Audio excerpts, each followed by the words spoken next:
Shalom Bapak Ibu Saudara-saudara yang diberkati Tuhan Yesus Kristus. Dari Gedung Gereja Jemaat GPI Papua Petra Muli, kami menyapa Anda semua yang sementara menyaksikan tayangan ini.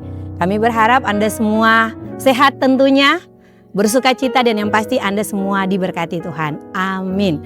Hari ini kita sama-sama akan mendengarkan kebenaran firman Tuhan dari Zakaria pasalnya yang ke-8 ayatnya yang ke-19. Mendahului pembacaan firman Tuhan ini, saya mengajak kita semua untuk satu dalam doa. Mari berdoa. Kami bersyukur kepadamu Tuhan Yesus, karena hari ini Tuhan memberikan kami kesempatan untuk membaca dan mendengarkan kebenaran firman-Mu.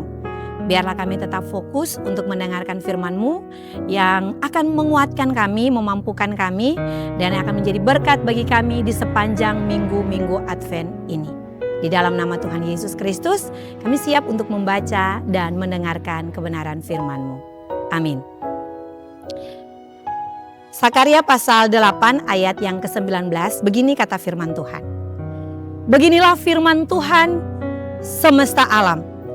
Waktu puasa dalam bulan yang keempat, dan dalam bulan yang kelima, dan dalam bulan yang ketujuh, dan dalam bulan yang ke-10, akan menjadi kegirangan dan sukacita, dan menjadi waktu-waktu perayaan yang menggembirakan bagi kaum Yehuda. Maka cintailah kebenaran dan damai. Bapak Ibu Saudara-saudara pendengar dari Sabang sampai Merauke dimanapun Anda berada, Nabi Zakaria adalah nabi yang dipakai sama Tuhan untuk menyampaikan kabar baik, kabar sukacita, janji kepada umat Tuhan kaum Yehuda, bangsa Israel di sini. Bahwa selepas dari pembuangan, Allah akan menyelamatkan kehidupan mereka. Kalau kita kilas balik ke belakang, bangsa Israel yang notabene-nya adalah umat pilihan Allah ini, mereka awalnya tuh hidupnya takut Tuhan, menyembah hanya kepada satu Tuhan. Mereka tidak melakukan dosa. Namun seiring berjalannya waktu, umat Tuhan ini, mereka mulai meninggalkan iman mereka. Mereka terlibat dalam penyembahan berhala.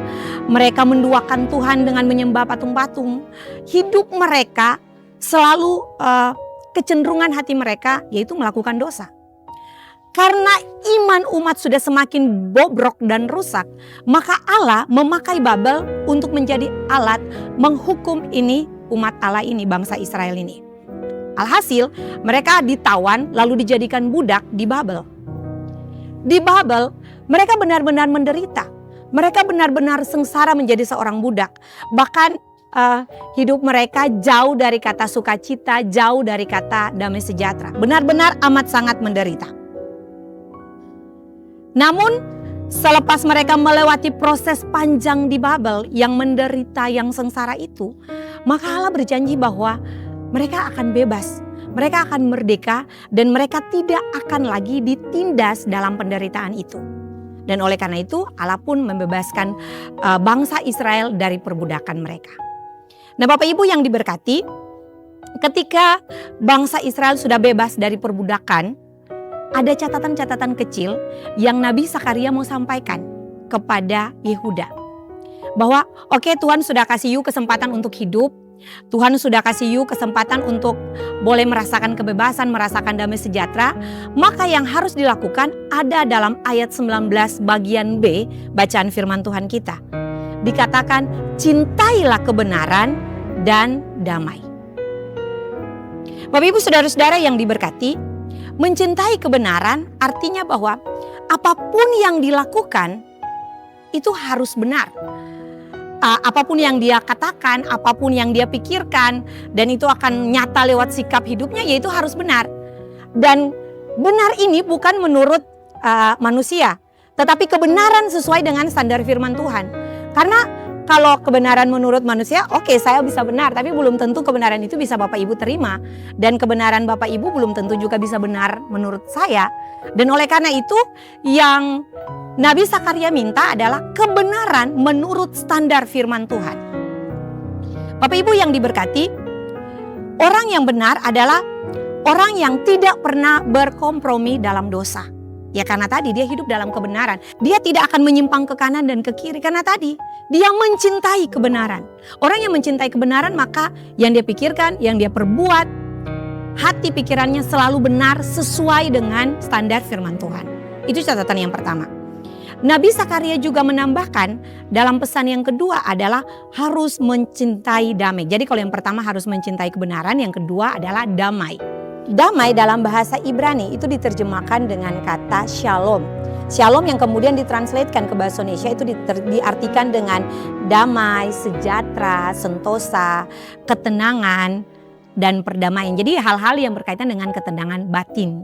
Nah, itulah yang harus dilakukan umat selepas mereka bebas dari pembuangan di Babel. Jadi Allah ingin supaya ini umat Tuhan hidup dalam damai. Jadi mereka juga harus berdamai dengan semua hal yang terjadi dalam kehidupannya. Dia harus berdamai dengan masa lalunya. Seburuk, serusak, sebrutal apapun masa lalunya, dia harus mampu berdamai dengan masa lalunya.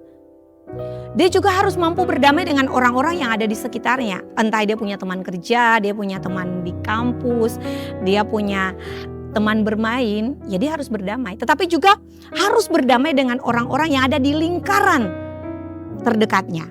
Entah suami dengan istri, opa dengan oma, atau kita dengan tante kita, dengan om kita. Ya kita harus berdamai. Sesakit apapun yang kita rasakan atau sepahit apapun yang mereka lakukan kepada kita, catatan Nabi Zakaria, ya harus mampu berdamai.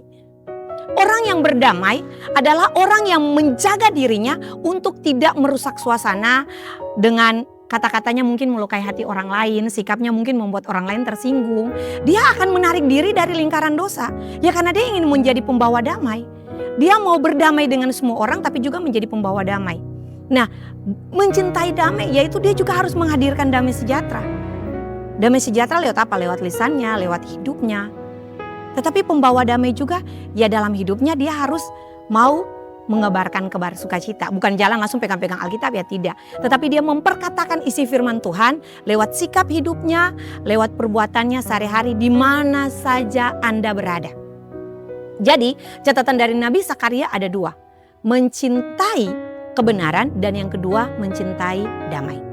Nah Bapak Ibu yang diberkati Tuhan kita Yesus Kristus, tidak terasa kita sudah sampai di Minggu Advent yang kedua.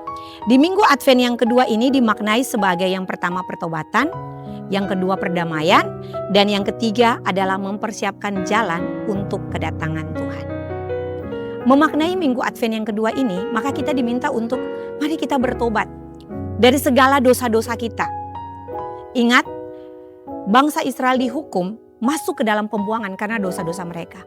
Kalau hari ini Anda mendengarkan kebenaran firman Tuhan dan kecenderungan hati Anda masih melekat dengan dosa, maka Nabi Zakaria mengingatkan kepada saudara dan saya melalui perenungan di Minggu Advent yang kedua ini adalah mari kita bertobat dari segala dosa-dosa kita. Yang kedua, perdamaian. Hiduplah damai dengan semua orang. Tidak usah membuat hal untuk dibenci oleh orang lain. Tidak usah kita membuat hal untuk orang lain tidak menyukai kita. Berdamailah dengan semua orang. Entah mereka mau suka kita, entah mereka mau tidak suka kita. Pesan firman Tuhan dengan tegas hari ini, mari berdamai dengan semua orang. Terlebih lagi kita harus berdamai dengan diri kita dan masa lalu kita. Dan yang ketiga, kita harus mempersiapkan jalan untuk kedatangan Tuhan.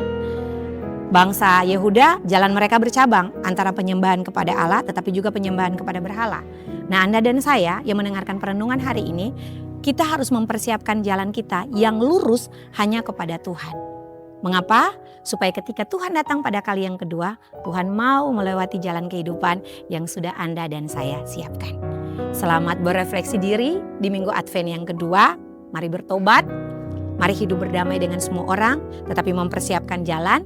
Dan pesan dari Nabi Zakaria adalah cintailah kebenaran dan damai. Tuhan Yesus memberkati kita dengan firman-Nya.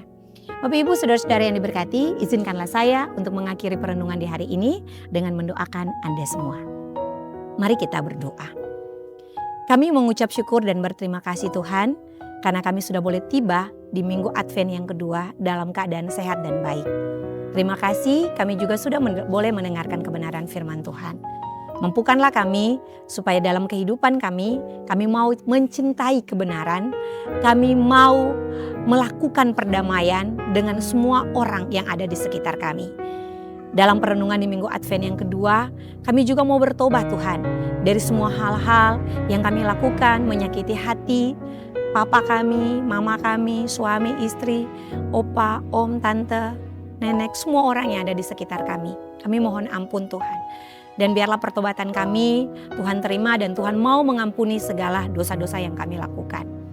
Tuhan, dalam perjalanan kami di Minggu Advent yang kedua ini akan ada banyak hal yang akan kami alami dan kami rasakan.